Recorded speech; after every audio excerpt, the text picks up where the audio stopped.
Fica no YouTube e no Spotify.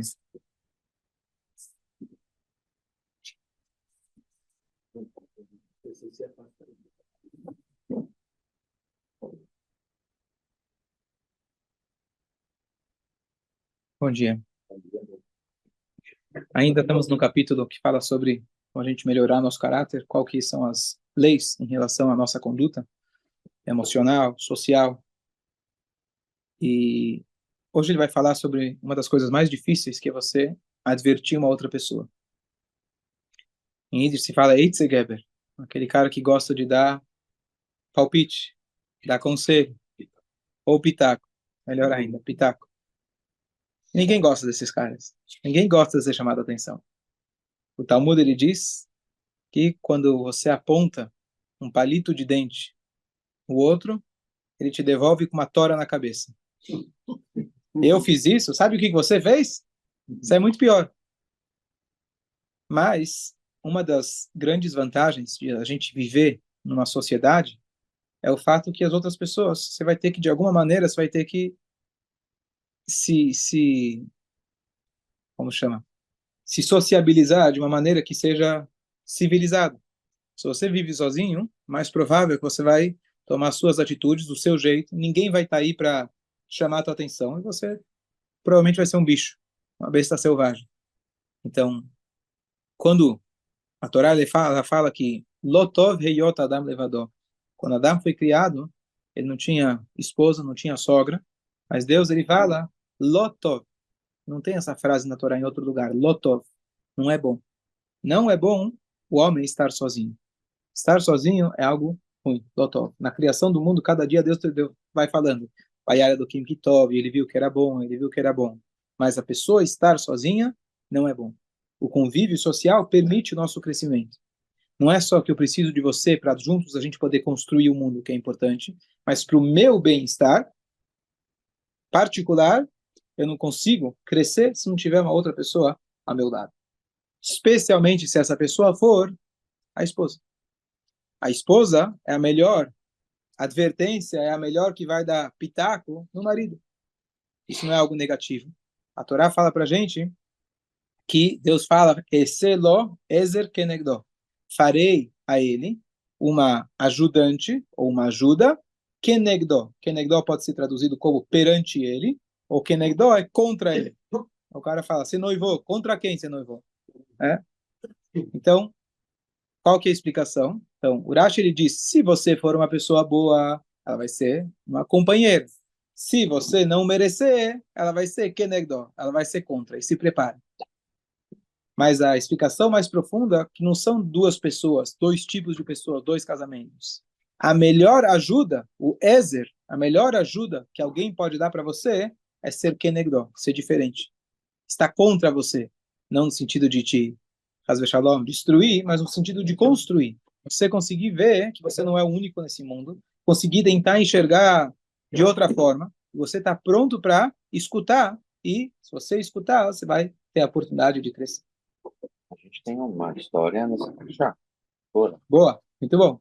Bem lembrado. Vou falar rapidamente. Então, Korah, na verdade, que fez a rebelião nessa semana, ele foi se consultar com a esposa. A esposa dele incentivou a ele ir contra Moshe. Tem mais um indivíduo chamado On, filho de Pelet, que no início da rebelião ele também estava, só que a esposa protegeu ele, a esposa direcionou ele. Na hora da rebelião, ela deixou ele em casa, deixou ele lá em casa. E assim ela conseguiu salvar. Então, realmente, a mulher tem esse poder, uma boa esposa é aquela que faz, ela direciona o marido.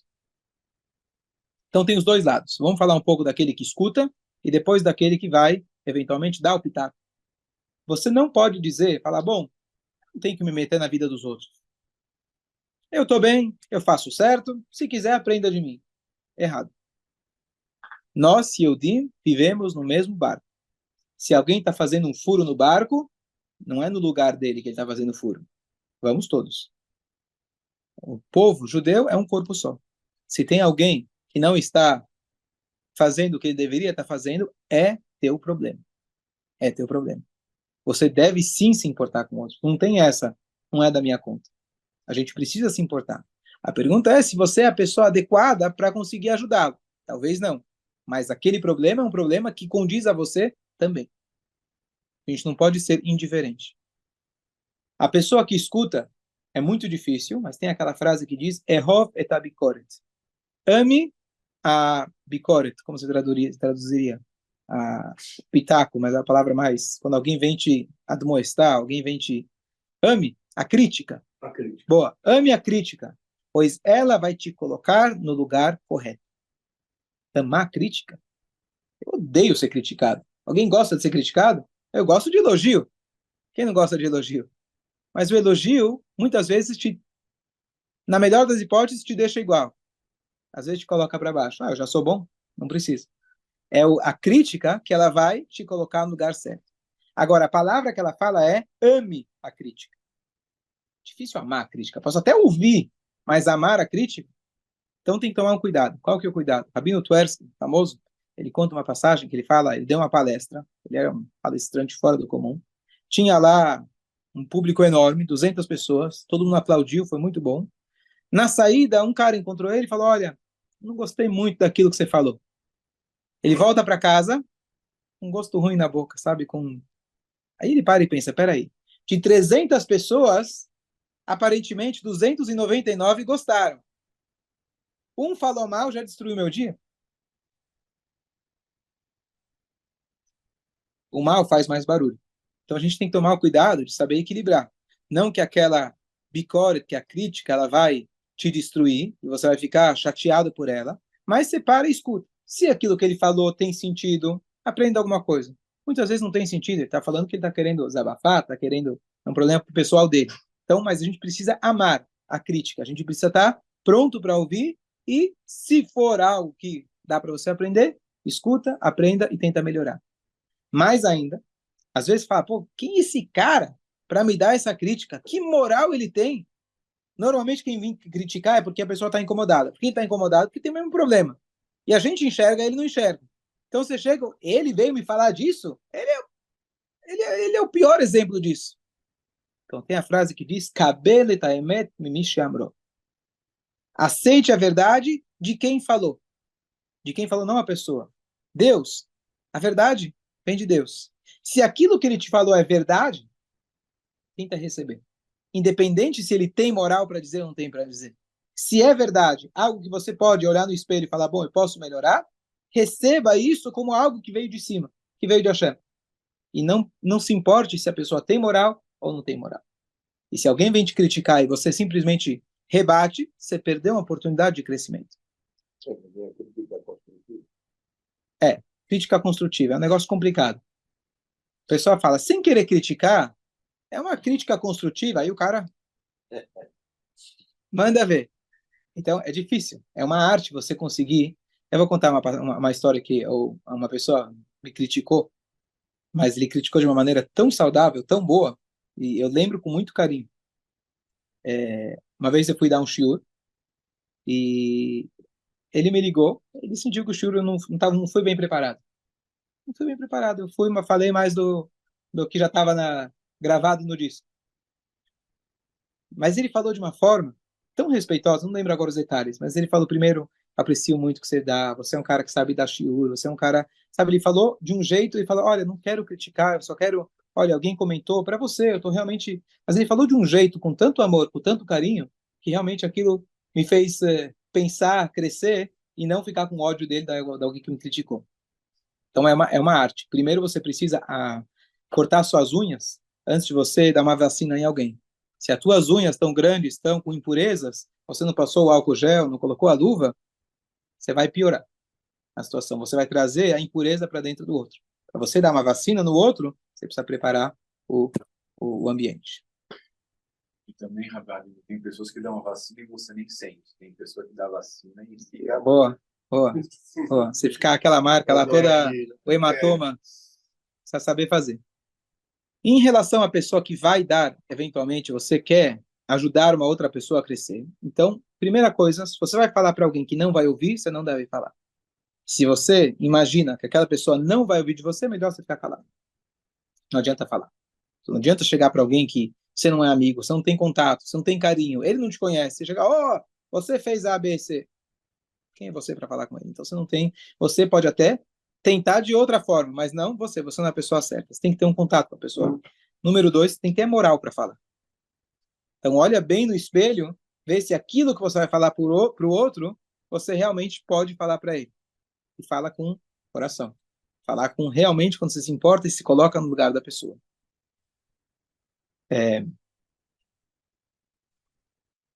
Moshe Rabbeinu, ele admoestou o povo, mas ele só admoestou o povo mesmo no final da vida dele. Nessa semana passada, ele chega e fala para Deus: Lo hamor echad mehem nasati.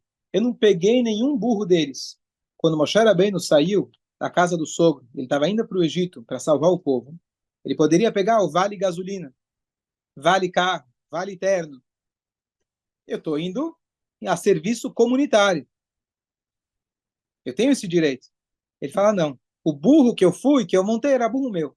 Eu paguei a gasolina do meu dinheiro, o carro era meu, e gastei, não peguei um centavo de ninguém. O que ele quis dizer com isso? Ele falou isso para Hashem. Eu tenho a moral de dizer. Por quê? Você poderia dizer, falar, bom, Moshe Rabbeinu, você está puxando, você tirou proveito, você está querendo mais, na verdade. Já que a gente pagou, você começa a reclamar, o trabalho é duro demais, então faz favor, aumentar o salário. Não recebo salário de ninguém, não tenho salário nenhum.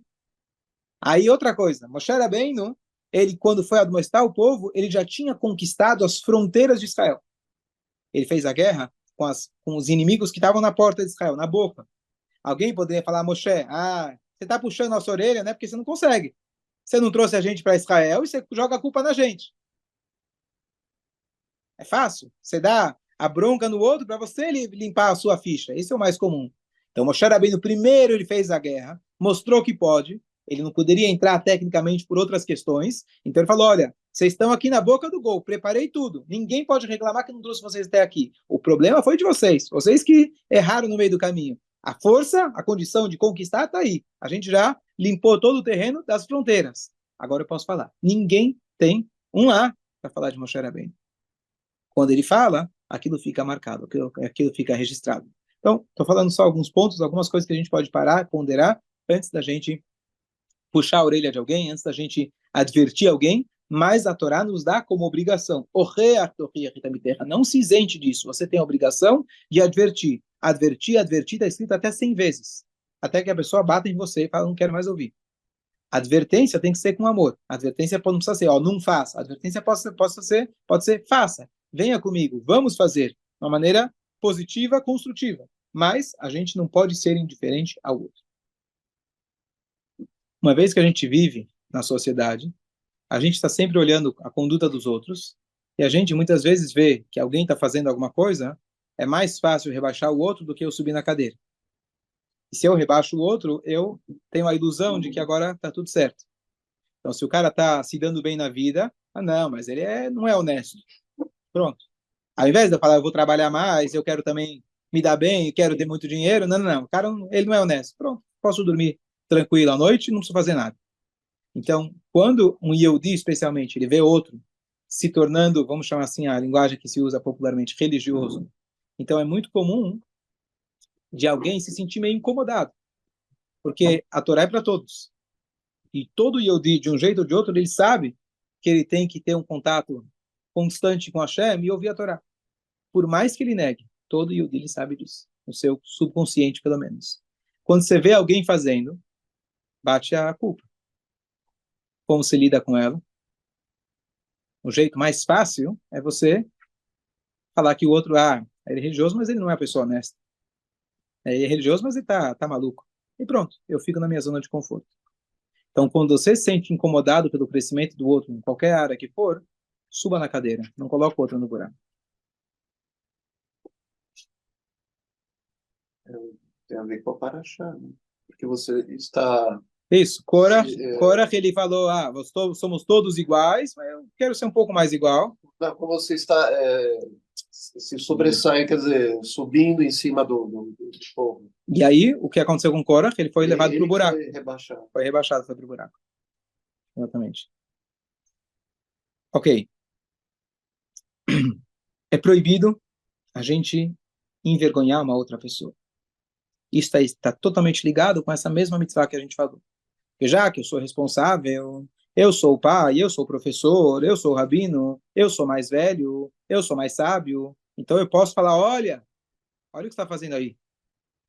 Fazer publicamente, você chamar a atenção de alguém, é a pior coisa que você pode fazer. Todos nós, imagino que algum dia na nossa classe, na sala de aula, já fomos chamados a atenção publicamente. Você deve lembrar até hoje, imagino. Você foi mandado fora da classe, não é uma coisa agradável. Tudo bem, tem vezes que o professor precisa cuidar da disciplina, talvez ele vai, mas você envergonhar alguém publicamente é considerado que você matou aquela pessoa. Se você já foi humilhado alguma vez, espero que não, mas a sensação é muito ruim. A sensação é muito ruim. Então, na mesma mitzvah que a Torá fala, advirta o seu amigo, não carregue sobre ele um pecado. Ou seja, ao fazer isso, não peque. Você tem que tomar muito cuidado para não envergonhar a outra pessoa. A pessoa que passa, aqui é uma coisa curiosa, se você, Deus nos livre, mas aconteceu, você foi humilhado publicamente. A gente se sente horrível. Mas tem uma coisa muito interessante. Primeiro está escrito que aquele que é humilhado, ele fica em silêncio. Está escrito que Deus vai amar ele, assim como o sol sai no seu esplendor. Você ouviu aquilo. Não quer dizer que você consentiu, mas você ouviu a tua vergonha, seja verdade ou não, e você não reagiu na hora, isso é uma grandeza espiritual tremenda. A ponto que existe eu não sei aonde está escrito, mas existe um costume, não sei, é uma tradição, que as pessoas vêm pedir brachá para aquela pessoa que foi humilhada. A pessoa está num nível, foi humilhada, ela ficou em silêncio, de repente ela sobe para um nível espiritual fora do comum. E eu sei de uma história, com os nomes e tudo, uma pessoa que foi humilhada, eu não estava lá, eu não sei como que aconteceu, mas ela foi humilhada, e na hora ele deu brachá para 3 casais que não tinham filhos. Os 3 tiveram filhos. Então, isso se chama compensação. Ninguém quer passar por isso, ninguém quer ser humilhado. Mas se acontecer, saiba que você está tendo uma oportunidade de ouro, de um crescimento espiritual tremendo. E naquela hora, você tem um poder como um profeta, como alguém muito elevado. Então, não é agradável, mas se acontecer, aproveita aquela oportunidade. A sensação é horrível, mas aproveita aquela oportunidade, abençoe alguém, abençoe aquela pessoa que te envergonhou também, não tem problema, que Deus ilumine o caminho dela, e realmente é uma oportunidade muito grande. Mas a gente tem que tomar cuidado de nunca envergonhar o outro publicamente. Você confirmou, você tem uma história também? Não, eu já escutei. Já escutou essa. A melhor história para isso, eu contei, fiz um shur a respeito, não faz muito tempo, foi esse ano, mas eu vou repetir porque realmente é uma coisa assim, muito impactante que a Torá dá para a gente o exemplo. Yehudá, na Torá, filho de Yaakov, aquele que sugeriu para vender o Yosef ao invés de deixar ele no poço. Logo depois dessa história, a Torá conta que ele tinha 3 filhos. O primeiro se casou com a Tamar e morreu. O segundo morreu. O terceiro ele não quis dar para ela. Finalmente ela via profeticamente que ela teria um filho com ele.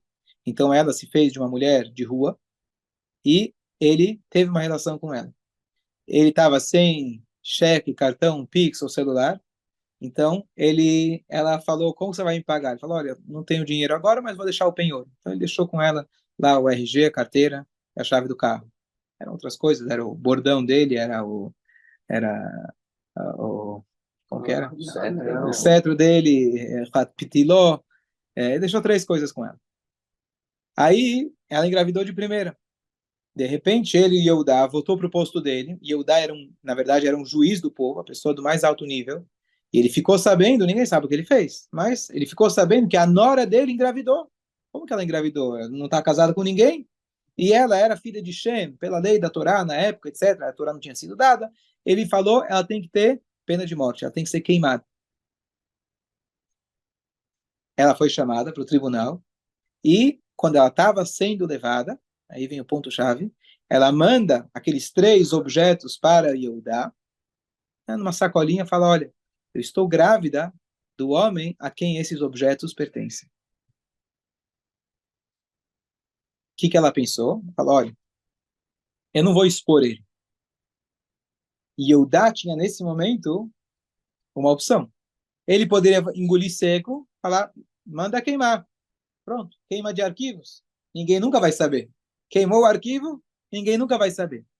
E ela, ao invés dela se proteger, que tinha todo o direito, fala, bom, eu vou salvar a minha vida. Ah, ele vai se envergonhar? Ele que fez, o problema é dele, não é meu? Ela mandou essa mensagem desse jeito porque ela disse, é melhor eu ser queimada, literalmente, do que expor ele publicamente. Se ele quiser se confessar, ele tem o direito. Mas eu não vou expor ele publicamente. Daqui nós sábios trazem que é melhor uma pessoa se jogar numa fogueira do que humilhar uma outra pessoa. E a Tamar estava pronta para fazer isso literalmente. Ela é uma tzadek.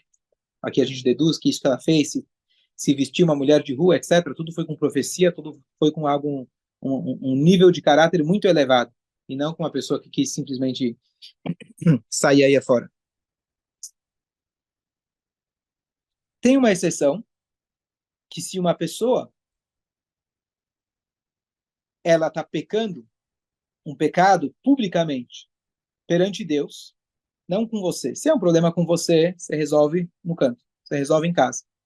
Se é um problema que a atitude dele é um Hilul Hashem, a profanação do nome de Hashem, então primeiro você tem que advertir a pessoa privadamente. Você fala com ele, você conversa, etc. Mas a atitude dele, ela pode estar tendo um impacto social muito grande negativo. E às vezes a única forma é você expor ela publicamente. Eu vou dar um exemplo. Um marido que ele não quer dar o gueto para sua esposa. Separaram. Não tem mais chance de casamento. Já moram separados, mas o marido, pelo seu ego, ele quer segurar. E a mulher, enquanto não tem o gueto, ela está presa com ele. Se ele morre, ela vai precisar sentar chive, mesmo que não gosta dele. Ela não pode se casar. E é uma situação que atualmente o tribunal não tem como forçar a pessoa. Antigamente se batia nele até ele dar. Até ele dizer eu quero. Então era livre e espancada à vontade. Hoje a gente não tem esse poder. Mas o que se faz hoje em dia, e não tem nada de errado, pelo contrário, é você expor a pessoa publicamente. Fulano de tal não pode entrar nesse minyan. Ele é alguém que está se negando a dar o gueto para sua esposa. Olha o que ele está fazendo. E você usa a exposição social para forçar a pessoa. É uma coisa muito poderosa humilhar uma outra pessoa. É um sinal de poder muito grande. Você está matando a outra pessoa. Isso a gente tem que tomar cuidado. Mas tem situações onde você, para isso que existe essa humilhação, o sentido positivo, para forçar uma pessoa a ele abrir mão dos seus caminhos. Tem outras situações, um pedófilo, você tem a mitzvah de avisar para as pessoas, você tem que tentar ajudar, se é possível ajudar, mas se tem uma pessoa que está correndo por aí com uma faca na mão, ameaçando todos, você não vai dizer, não, não vou humilhar ele. A pessoa está colocando as pessoas em perigo.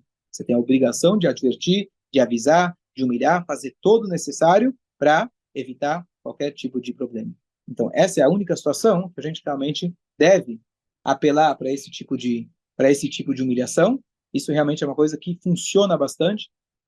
Tem hoje grupos de mulheres hoje se faz isso no Instagram, nas redes sociais, e ela começou um movimento, ela precisou no início, e ela está ajudando muitas mulheres, infelizmente tem muitas mulheres nessa situação, e ela faz essa exposição social. Tem caso que ela junta pessoas e vão fazer protesto na frente da casa do cara. Aí todo mundo lá, dá o gueto, dá o gueto. Imagina, o cara mora numa comunidade, mora com todo mundo. Bom, um não olha para ele, outro não olha para ele. Mas agora está toda a comunidade, ele se sente. Então isso, às vezes, acaba forçando a pessoa e ele acaba consentindo em dar um gueto para a esposa. Então essas são as situações que vale a pena você fazer isso publicamente. Mas veja muito bem, se aconselhe muito bem, se é o caso. É muito fácil a gente chegar e falar, não, não, esse é o caso. Não, não. Você precisa pensar muito bem, se aconselhar, faça de forma objetiva, não de forma parcial. Realmente garanta que suas unhas estejam cortadas e limpas, que você está com a luva, e teu objetivo é unicamente você fazer isso para a vontade de Hashem, para salvar e ajudar as pessoas. Não porque você tem raiva da pessoa, não porque você está querendo humilhar ela, ou você tem qualquer sentimento particular em relação a ela. Então, tem situações, mas que seja com muito cuidado, para você realmente saber se é o caso. Bom dia. Como que terminou a história de Yehudá e Tamar? Ah, boa. A história terminou de Eudá que ele se confessou. E aí vem o outro lado da grandeza, que ele poderia ter queimado o arquivo, poderia falar, deixa ela queimar, ninguém sabe, ou calar minha boca, pô, acabou. Mas ele teve a coragem de falar, fui eu. E quando ele falou isso, na verdade, ele demonstrou que ele realmente ele é a origem da semente, da descendência de Mashiach.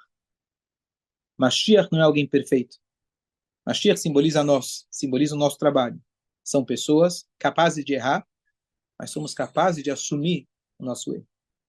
Essa é a grandeza do ser humano. Errar, já estamos predestinados a isso. Assumir o teu erro e estar pronto para bancar o teu erro. Imagina a moral. O grão rabino, ele levanta a mão e fala, fui eu que engravidei essa moça? Mas só uma pessoa grande é capaz de assumir o seu erro. E no fundo, apesar que ele pode estar se humilhando, no final das contas, as pessoas apreciam e admiram essa pessoa muito mais. Ele acha, se eu me humilhar, todo mundo vai me olhar para baixo. Você ser homem, você ser gente, ter coragem de assumir o seu erro, é uma grandeza. Não só fazer por esse interesse do público, mas até isso, normalmente, quando você assume o teu erro, você minimamente é desculpado na cabeça das pessoas. Às vezes até admirado, dependendo da situação. Então a pessoa tem que ter essa capacidade. Adão não teve essa capacidade. Ele comeu do fruto. Deus já tinha planejado para ele comer, claro. Deus falou, não come dessa. O judeu falou, deve ser que é boa, né? Deus está brincando comigo. Mas Deus fala, você comeu? Ah, foi minha esposa. Ele poderia ter falado, fui eu. Os dois irmãos brigaram, Caim matou Abel. Deus pergunta, você matou teu irmão? Não sei, não vi meu irmão, não estou vendo. Não soube assumir. Então Deus, ele sabe que o ser humano criou o Yetzirará, mas a grandeza do ser humano é a oportunidade dele fazer tshuva. Ele conseguir, primeira coisa, assumir o erro, falar fui eu. Yehudá é o maior exemplo, o primeiro exemplo, pelo menos, da Torá, a pessoa que ele conseguiu se confessar. E teve essa grandeza. Ele foi perdoado? Foi perdoado, claro que foi perdoado. Ele não falou, ela é ela é mais justa que mais eu. Justa do que eu. E ainda fala, mais justa de mim. E aí ele fala, de mim, veio de mim. Esse bebê veio de mim. Bom dia a todos, bom dia. Bom dia.